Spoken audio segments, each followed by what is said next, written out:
It's time now for the Campaign Beat, our daily roundup of news from the French presidential election campaign with Florence Villeminot, who joins me on set. Hi.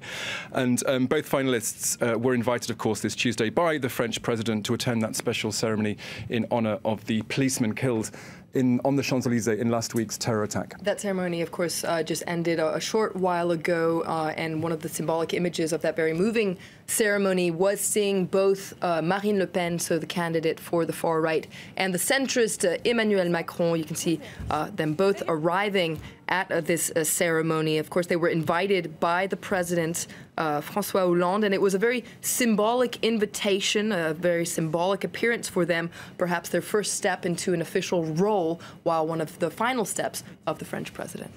But meanwhile, of course, the campaign continues with just now less than 2 weeks to go before the second round runoff. But we're starting to get a clearer picture already of who voted for who in that first round vote. Analysts are crunching those numbers. We finally got, all the information, and it's really interesting to see who voted for whom in the first round. Of course, it was a major upset for traditional parties, but Anke Ula will tell you a little bit more about why Marine Le Pen and Emmanuel Macron won that first round. Emmanuel Macron and Marine Le Pen.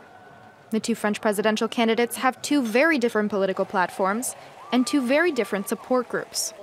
Polling data showed some interesting discrepancies between supporters of each candidate. Macron voters tended to have college degrees and higher incomes, while Le Pen took 30% of voters with no high school diploma to Macron's 19%. The scales tipped in the centrist's favor as soon as voters graduated. He beat Le Pen among voters with an undergraduate degree or higher. It's a similar trend for household incomes. Voters earning less than 2,000 euros a month were drawn to Le Pen, while those with incomes higher than 2,000 preferred Macron. Women were more likely to vote for Macron, and men for Le Pen. The youth vote has typically been won by the National Front, but while Le Pen had more success with voters under 24 than Macron, far-left candidate Jean-Luc Mélenchon surprisingly took the lead with 30% of the vote. Macron won over more voters aged 25 to 34, and older voters past the age of 60. Conservative candidate François Fillon took home a whopping 45% of voters over the age of 70. Now, while we're talking about who voted for who, it's really interesting to see how certain cities voted. And The Local, which is an information website, they published this infographic showing how Paris voted. Now, traditionally, Paris has been split in the middle, with the West voting for the right and the East voting for the left, but it's a little bit more complicated now. You can see there still is the West there voting for François Fillon. In the center, mainly voted for Emmanuel Macron, and only 2 arrondissements there voting for Mélenchon, so Jean-Luc Mélenchon. You can see there that the socialists didn't even win any of the arrondissements, and you might have seen it looked a little bit like a French flag. Pretty cool. Very pretty. But as we saw with Brexit, and of course with the US presidential elections, pollsters did get it wrong. But in France, in this first round vote, they got it right. What are they saying for round 2? Well, of course, we're seeing more and more polls come out about round 2. Let's take a look at one of the polls that came out this morning. This is by Elab.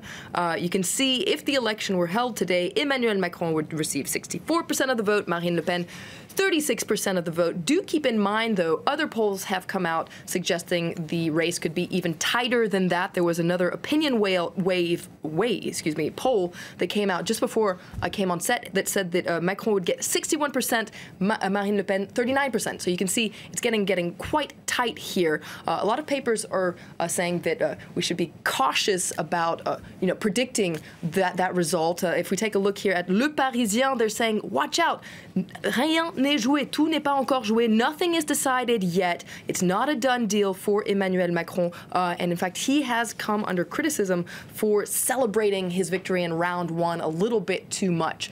Some people said he celebrated as if he'd won the whole presidential election, but it was just round 1.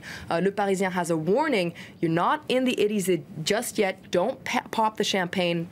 Don't underestimate the fight that's ahead. And you can see a similar warning in Libération, so the left-wing paper today. You can see this message, ne rien lâcher. This is not a time to rest on your laurels or to lower your guard. Everything must be done, according to this left-wing paper, to block the far-right National Front from winning round 2 of the election.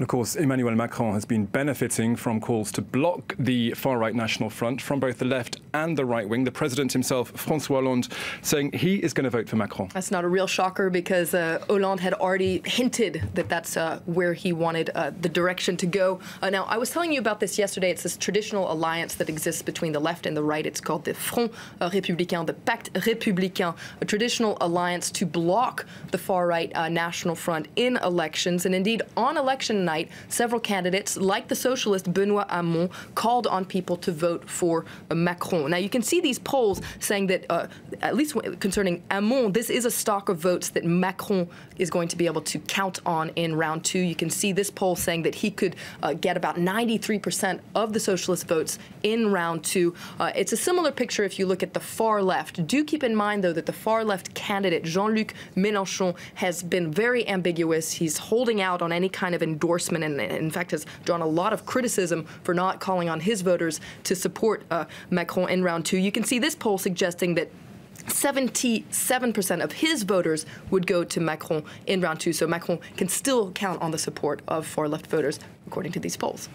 And of course, the man who came third place in Sunday's first-round poll, the Conservative candidate François Fillon, also saying he's going to vote for Emmanuel Macron to stop the National Front.